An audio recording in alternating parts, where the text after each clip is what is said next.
the rugged hills of western Pennsylvania, once the home of the blue-collar mill and mine worker.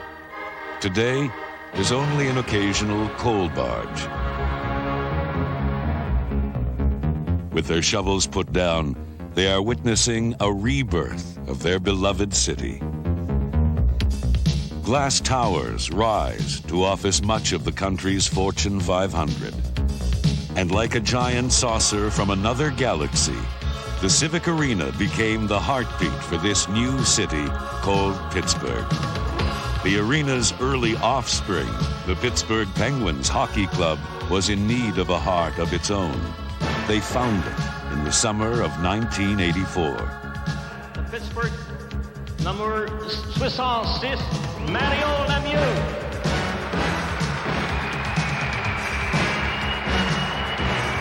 Pittsburgh playing Mario Lemieux about They came in droves to see this savior. The kid was chosen first overall to save the ailing Penguins. A franchise that was anemic on the ice as well as at the gate was tying their hopes to one of the most heralded athletes to ever come out of North America.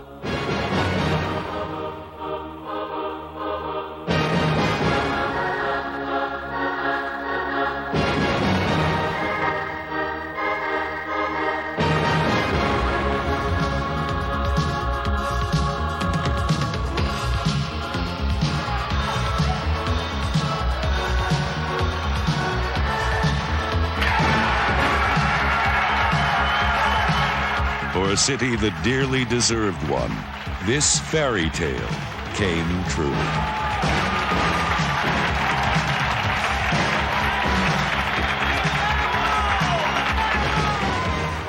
Presented by Foodland, we know what you like. By Equibank, your straight talk bank. And by WPGH TV 53, your super movie station. And by Stroh's and Stroh's Light. Stroh's is spoken here.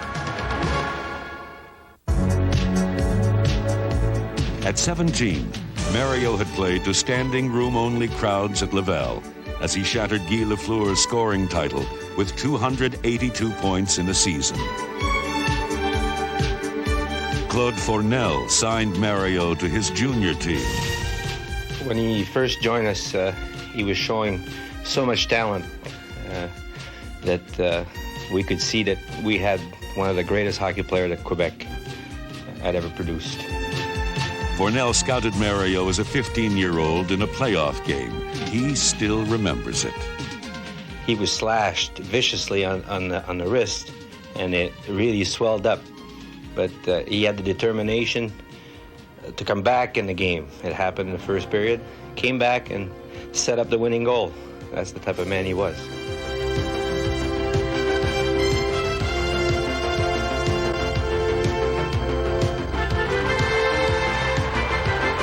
It didn't take long for his world-class colors to show.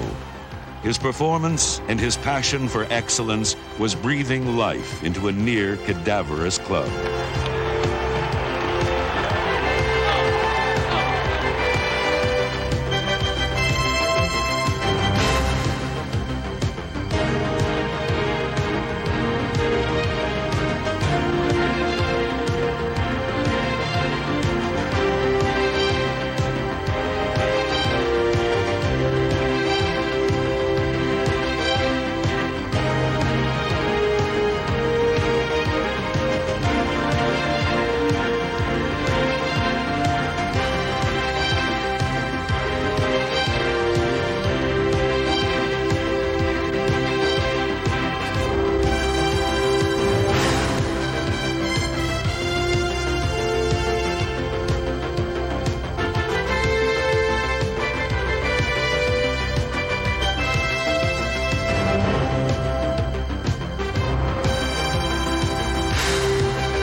the pride of Quebec province, Mario dreamt as a boy about playing for perennial Cup champion Montreal.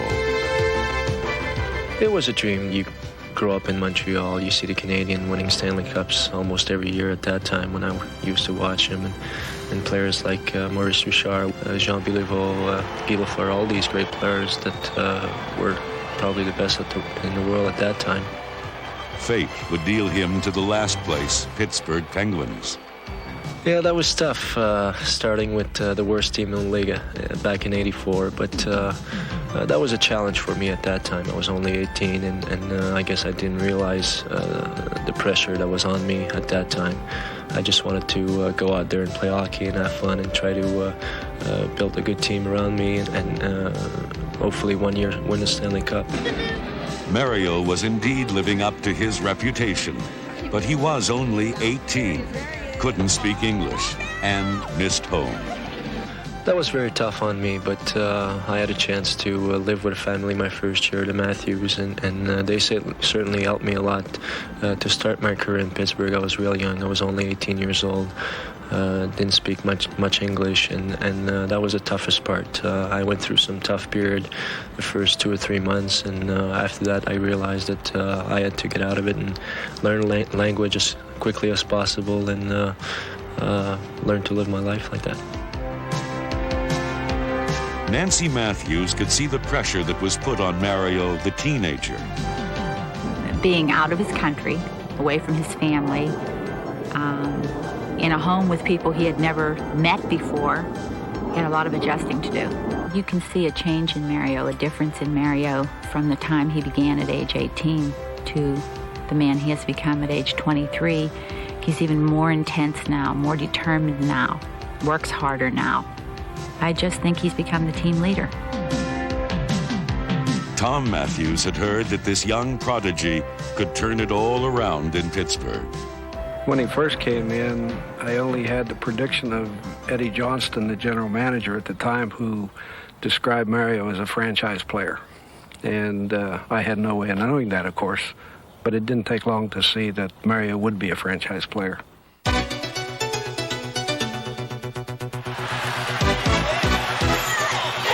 All-star Paul Coffey, a former teammate of Wayne Gretzky, believes Mario can lead the Pens to the promised land. Well, I think for sure. You know, there's no doubt in my mind. I don't think there's any doubt in anybody's mind on our hockey team. He leads pretty well the same way Wayne did. Wayne wasn't a rah-rah type guy. Mario wasn't a rah-rah type guy. Wayne spoke when something needed to be said. Mario was the same way. They both lead on the ice exceptionally well. When there's a big play to be made, Mario makes it. The same can be said for number 77. The younger Mario has learned much from Paul Coffey. Line-mate Bob Erie was amazed by Mario early on. Sometimes you can get caught watching him. You have to work with him. You have to do different things than he does. Open some room up for him.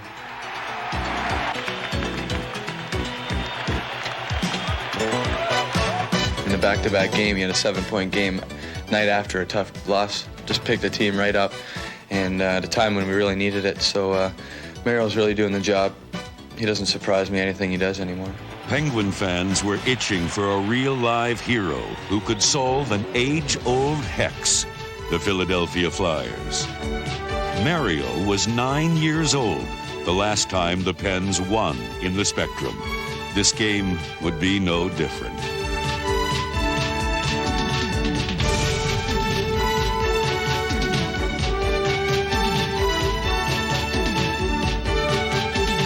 Flyer fans, accustomed to victories on home ice, wondered if this young phenom could reverse what seemed to be irreversible. Rob Brown tried to get rid of the bad taste Philadelphia had left him.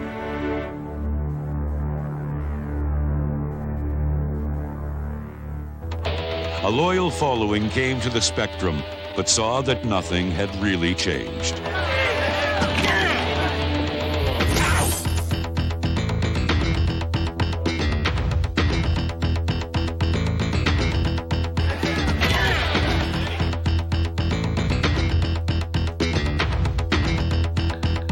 building had become a source of pain and embarrassment to the Penguins. And for Mario, a bitter seed was planted.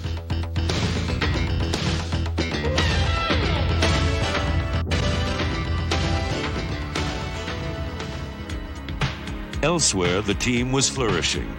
Back in Pittsburgh, the city watched the Pens' attendance and winning record rise rapidly. From an average of 6,000 fans per game before Mario to 10,000 a game in his very first year.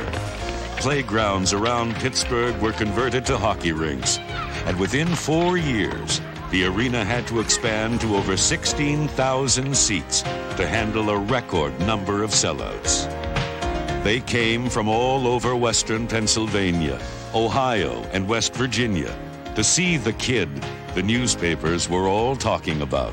Tonight, a desperate New York Islander team came to the arena. It's a hockey night in Pittsburgh. Tonight from the Civic Arena, the Penguins meet the New York Islanders. Hello again, everybody. This is Mike Lang, along with Paul Steigerwald. Mario and the rejuvenated Pens braced for another physical Patrick Division showdown.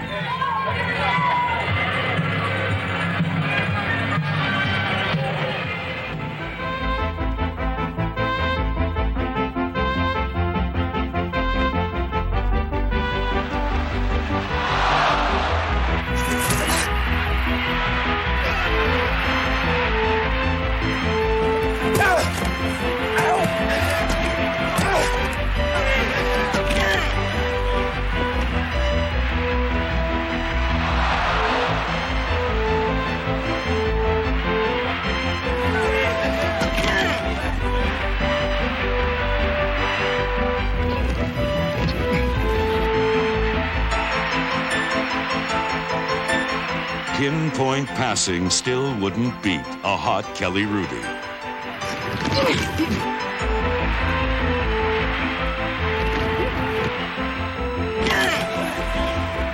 Mario took a stick in the face, but drew a penalty. Oh, come on, watch the stick!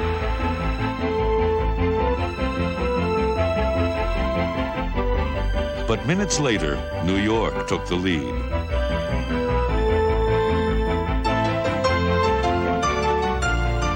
Works it into the Penguins in. It comes off the far board. Zalampsky of Pittsburgh tried to clear it out. Couldn't. Brent Sutter has it. Mario, slashed and mugged, forced an opening. Erie put it in.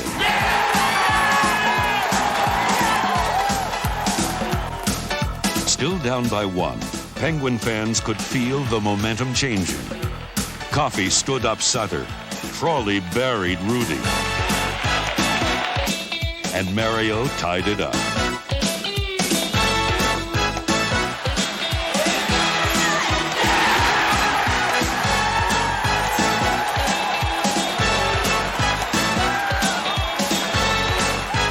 With time running out, the stage was set for Mr. Clutch.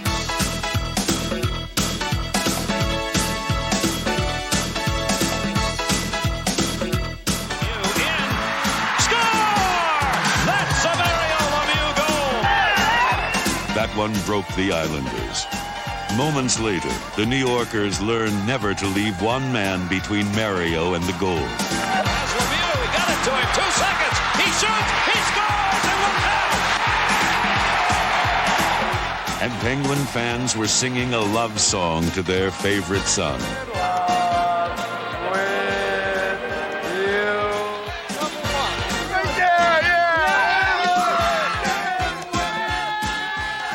He's got such great hockey intelligence. He reads the scene before it really happens. He gets himself in position, and he can do it with strength. He can do it with finesse.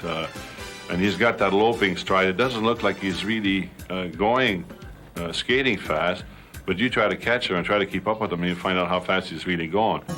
Was it something I said or something I did? Laid-back line mate Rob Brown plays for the most part on a line with Mario. In only his second year, he scored over 100 points in a season. He attributes much of this success to number 66. You go out on the ice with him, and it's like a different game. you go out on the ice with a normal line, and you have to work hard, you do this, you do that. But when you're out with Mario, the game seems to stop and revolve around what Mario does. He controls it. It's incredible what he can do. And at the beginning, when I started playing with him, it was difficult because he was so good. I was standing around watching what he was doing. I was boggled by what he could do. And I think it took me about 5 or 6 games to realize that I'm going to have to go out here and do something else with him, or I'm just going to stand around and just be one of the other players on the ice. So he's so unpredictable because he can do things that nobody else can do. That you have to be expecting the unexpected. And I think once you learn that, once you pick up on what he can do, then I think it can really help your own career out. And I think that he's really helped my career out this year. You can come to a game, pay your $20 to come into the game, and just come to watch Mario, not watch anyone else on the ice, because just paying your ticket price is worth watching Mario play. He does everything so incredibly, so fluent on the ice, and it's just a pleasure being out there with him, just being beside him, seeing what he does close up, having the angles, seeing that he's making the impossible play, and it's like ballet. You can sit and just watch and be mesmerized by what he can do.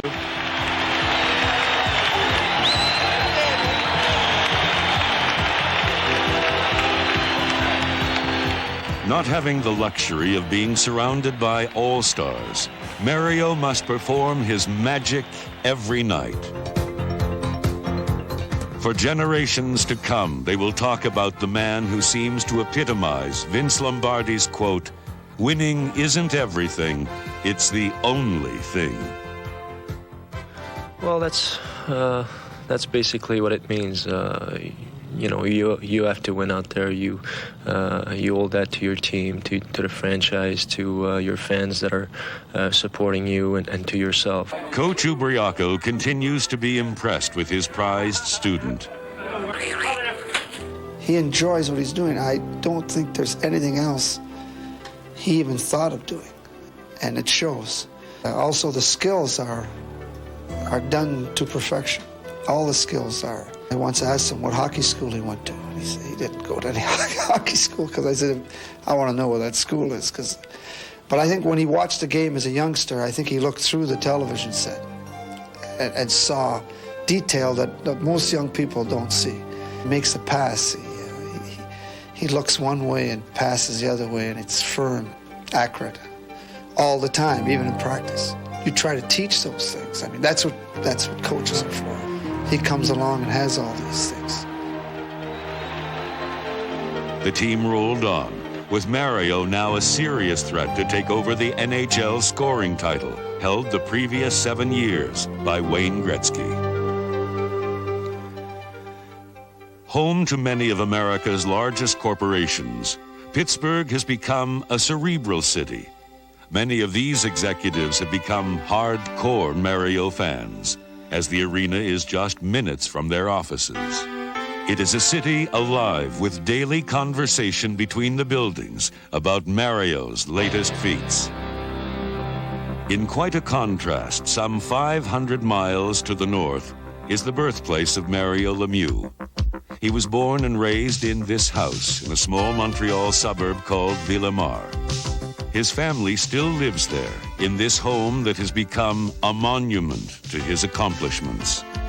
The most celebrated amateur Canadian athlete in the last decade, he comes from a humble background.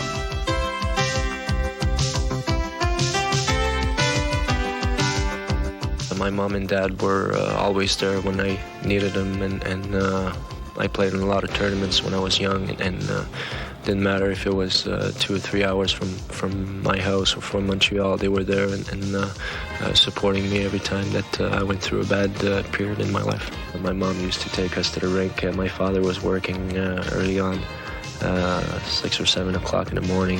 She used to wake us up, dress us up, and go to the rink for 5 o'clock practice. My father was certainly a big part of it. He always was there to help us to be better at it, and was behind us all the time. I guess I was real young when I was 10, 11, 12 years old. A lot of people used to talk about me in the paper, on the street, and I knew that if I kept working at it, I could be making a living at it. The Lemieux are French-speaking Canadians. Pierrette, Mario's mother, thought he showed unusual agility early in his childhood. À l'âge de 3 ans et demi. À l'âge de 3 ans et demi, quand on a emmené When Mario was 3.5 or 4, I would take him to the ice rink behind the church, where he would learn to skate with the other children. pour se tenir debout. All of the youngsters would take chairs on the ice to help them skate. The women would yell, "Look at little Mario. Look at Mario. He doesn't use a chair." He just started skating by himself. Venez voir le petit gars en arrière de l'église, comment est-ce que c'est. Lui, il pousse pas de chaise. Il dit ça va faire un futur champion. Jean-Guy, Mario's father, could see it by the age of 7. À l'âge de 7-8 ans, il était toujours... When Mario was 7 or 8 years old, I could see he was much better than the other boys his age. He seemed to take to the game naturally. Il déjouait l'adversaire facilement. Il faut aller compter facilement. Oldest brother Alain played in the NHL and in Europe. His brother Richard in the center knew Mario would rise to the top because of his love of winning. The first thing that he played, hockey or anything, the first time he played in each sport, he want to win, that's all. He want to win, no lose. Maybe in hockey, each tournament that he go, each game that he play, always is the best player, so he wins a lot of trophies and anything. This is the Lemieux basement, and the scene of a Mario and Richard prank on their cousin babysitter when Mario was 10 and Richard was 12. According to Richard, it was Mario's idea. We want to watch a hockey game. I think it was a Saturday night, so she wanted to watch a movie, so we said we want to see the hockey game. So we bring her down in the basement and we lock her in the bathroom so we could watch the hockey game. It was fun.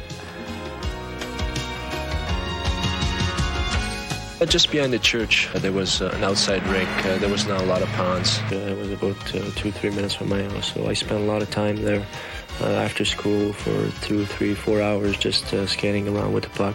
I used to play against my brother all the time, the older brother, and I try to beat him one-on-one all the time and play with a lot of older people. Practice today back at the arena is a little different.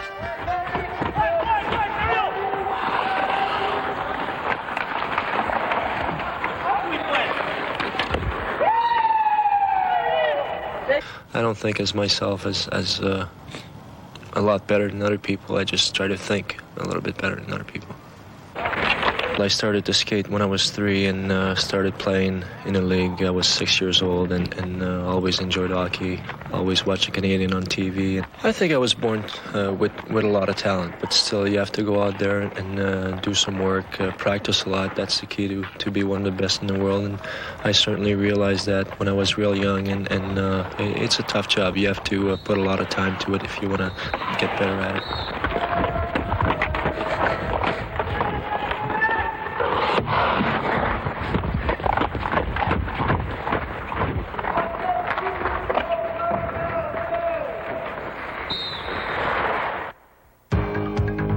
Mario made more NHL history in a game against the Jersey Devils. He scored 5 different ways in an 8-point game. Land his foot and bounces right back. Look check away. Lemieux's out in front of the right. Broughton trying to cut the angle off Lemieux and Broughton. Lemieux in. Score!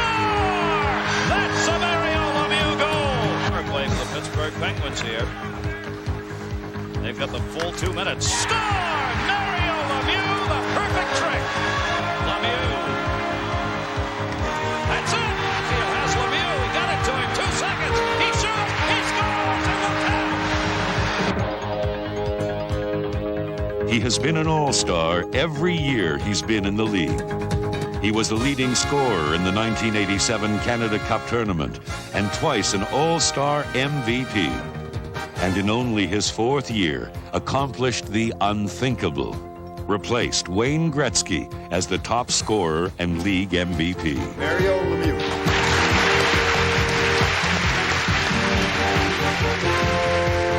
Having covered every front page of every major sports publication, he is today recognized around the world as the NHL's newest shining star.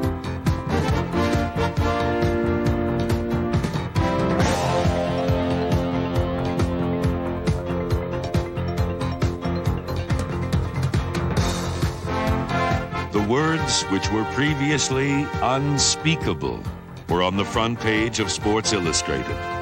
For Mario, it is fine just to be compared to the great one.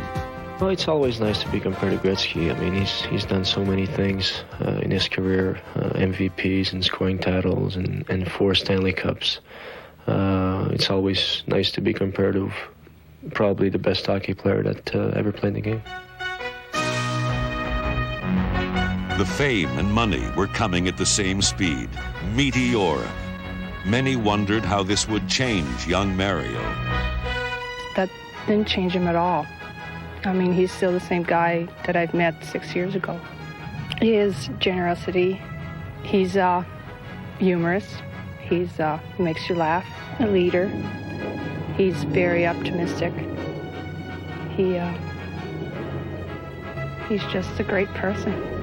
I would say that I admire him.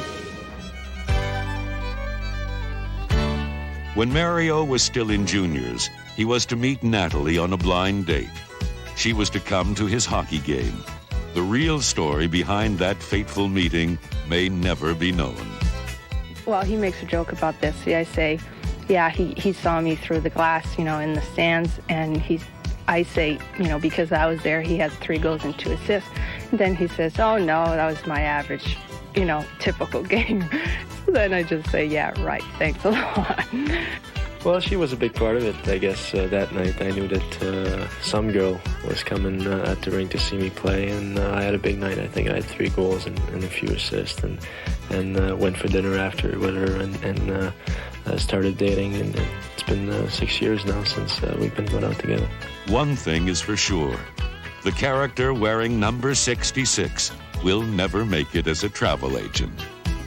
I had made some plans with some people I knew in Pittsburgh, and we went down there with my girlfriend Natalie and my brother and his wife, and the hotel was about 2 months away from being built, and we just went somewhere else, I guess. In Pittsburgh on a game night, Penguin fans believed Wayne's successor had already arrived. He is not very much of a braggart. In Pittsburgh, people respect that. Best sports player in town, everyone looks up to. His attitude, he loves the game. He's brought hockey back to Pittsburgh. He's great. He's just as good as the great Gretzky. If he had a magic wand, it's about the same difference. Every night he does things that are better than you can believe. Mario! Mario! Mario! Mario! Mario! On this night, Mario was repaying a favor to the Rangers.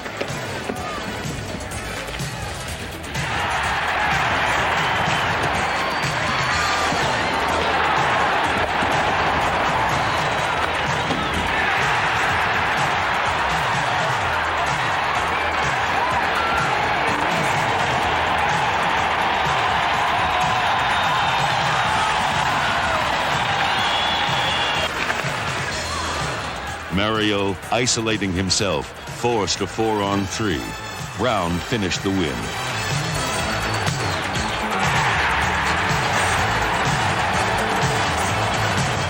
Just another night's work for number 66.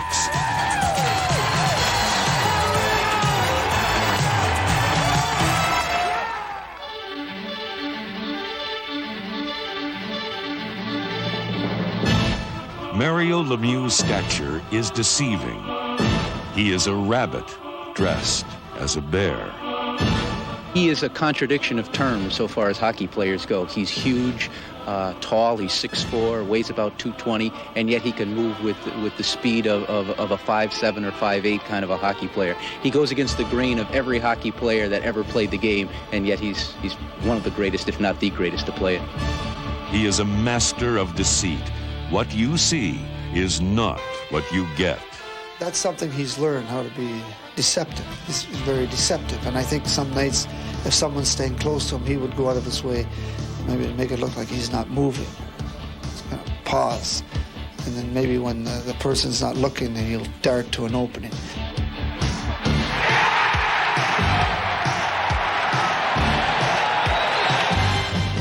It's a big part of my game. Acting is a big part of my game, especially when there's people on me. I try to take him away from the play as much as I can and try to put him to sleep for a couple of seconds and then jump back into play when I see the opportunity. And certainly the way I play out there, I have to use it. I try to be as patient as I can on the ice, especially 2-on-1 or 3-on-2. I try to pick my spots and wait for the opponent to make the first move, and it doesn't matter if it's a breakaway or a 2-on-1. I'll always wait at the last second, make the defenseman make the first move or the goalie, and then make my move. Another defender woven into his tapestry of deception. Even more shocking is to see the lumbering giant pull away quickly and fire a slap shot past your goalie while you watch.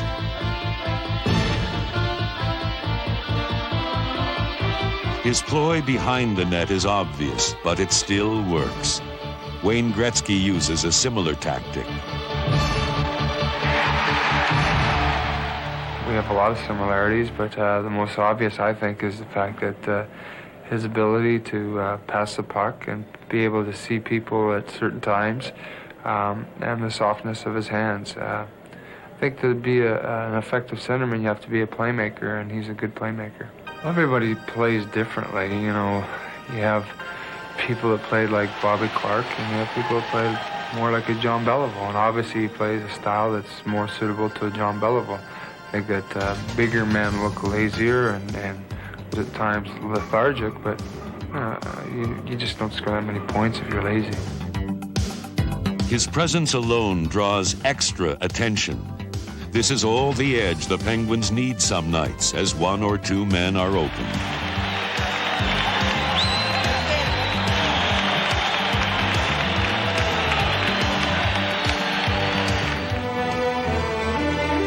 He is grace and elegance. Filmed at normal speed, he is intimidating. In slow motion, he is magnificent.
Although Mario is not the outgoing type, tonight he plays waiter at a worthy charity. He admits he is not Mr. Nightlife. Oh, yeah? And he said, pretty boring. Very quiet. I like to spend a lot of time by myself. Very private person.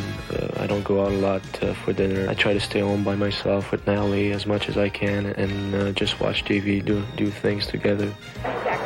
Like to meet Jim Richardson. Jim. Bill Meyer. There you go. Thank you. You're welcome. How you been? How you doing? Pleasure. Hi. How you doing? Nice to meet you. All right. Got everybody? Woo. You guys want some wine? Try to get the wine. Is there Dom Perignon? Yeah. Champagne? $31, 24. You guys can afford it or what? Did you arrange that or what? Huh? You got a little flow in there, didn't you? Much of his humor is reserved for those he knows. From childhood, he has been an excellent mimic. You can't imitate my father when he's nervous or he talk about something. Watch him, he said, look, I'm gonna do the same thing. So. Like myself, I don't have very much beard, and I remember when he was with us, he used to come in my office and pretend that he was shaving the way, I would shave, because I didn't have any beard, and he didn't have any either at the time. A legitimate 4 handicap during the summer, Mario's second sport is golf. After his career in hockey, he wants to become a professional golfer. And he really is working real hard. He golfs every day during the summer. I kind of see him more often during the winter than the summer. For Mario, it was time to be rid of a bitter seed. He traveled to Philadelphia for some unfinished business. Well, as we look at it, the Penguins have not won since January of 1974. The streak now has reached 42 games. They've lost 39 and tied 3 during that span, including 2 losses here this year. For many of the Penguins, the spectrum was filled with ghosts of years past. For Mario, it was one more dragon to slay. I don't sleep very well before a game. I usually go to sleep at 3, 4 in the morning. I can't even close my eyes before 3 or 4 in the morning. All I want to do is go to the net. It doesn't matter if I take a check or I take a bad slash going to the net. I have to make it. The one nagging task was to beat this man and this team in this building. The game began as all the others had. Strange things happen to you at the Spectrum, even when the play is over.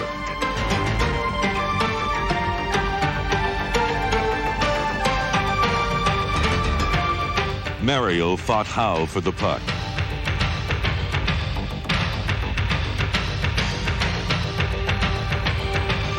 He finally left it on the doorstep for Erie while he was taken down.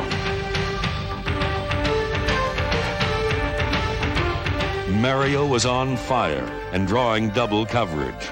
The crease was wide open.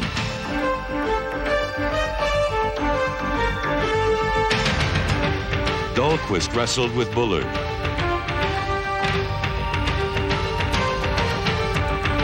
Hillier flattened Mellenby. And Dahlquist forced Howe from the game with this hip check. Mario flicked off 230-pound Tim Kerr and took control of the game as he began a magical spin through the Spectrum that almost brought the house down. The Pens were riding Route 66 straight through the heart of South Philly.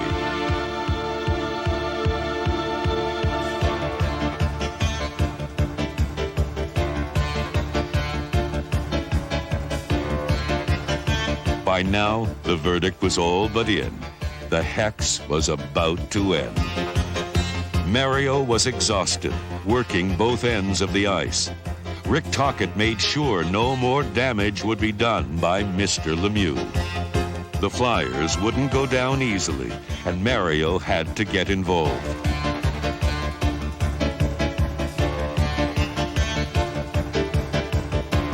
According to referee Morel, he got too involved.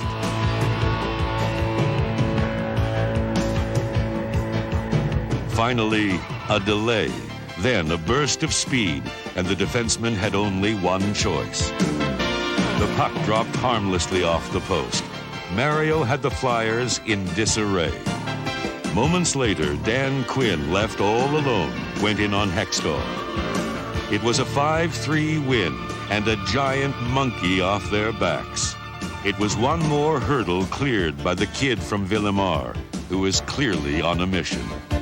I like to be the best and show people that I could be one of the best in the world, and that's how I go by playing hockey. The name Lemieux in French means the best, and I think Mario's trying to prove that. His hard work was paying off. He was witnessing the birth of a team that now believed in themselves.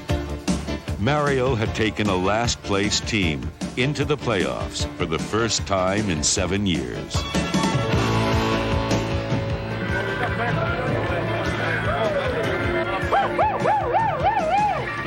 Definitely, after 14, 15 years, it was getting a little bit ridiculous.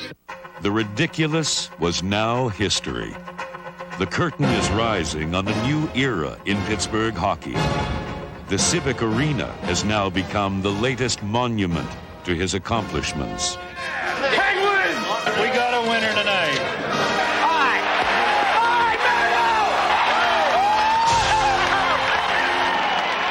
A magnificent athlete who has begun his climb into the Hall of Fame.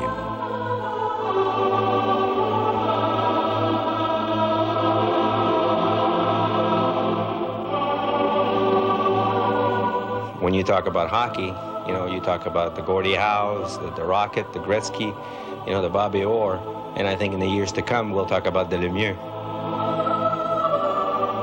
I think maybe he's one of the best ever play hockey.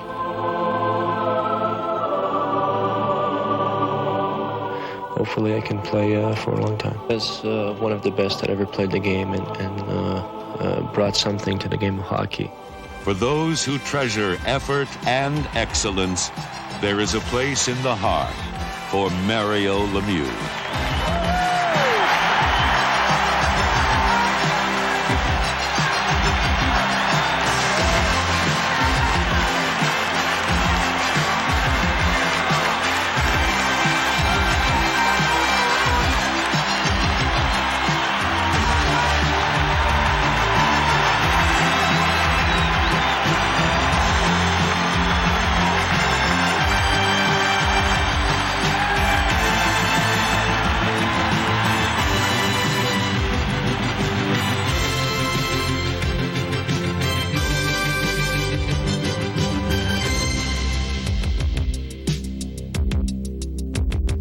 Presented by Foodland, we know what you like.